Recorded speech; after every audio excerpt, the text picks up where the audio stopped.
Hey traders, how's it going? Just want to invite you to the signals group I just started on Telegram and to show you the kind of signals I'll be sending out there.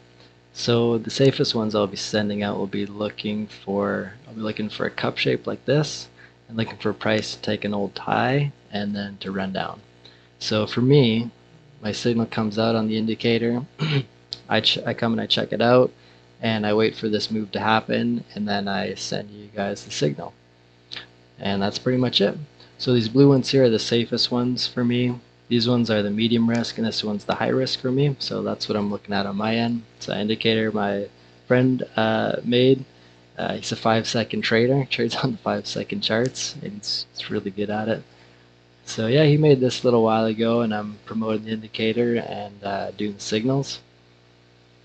And then he's got these ones here, the breakout ones. So I'll be sending those out if they're looking good. I make sure the situation's right to send out. And that's it. Also want to show you guys the Forex Factory 2 forums that I got made. If you guys have any questions or if you want more information or if you want to chat about it, drop into there. There's my username. So that's pretty much it in a nutshell. Let me know if you have any questions. Here's the Telegram channel, Paper Change Trades. Yeah, stay blessed, everybody. Happy trading 2024. Let's get it. Booyah!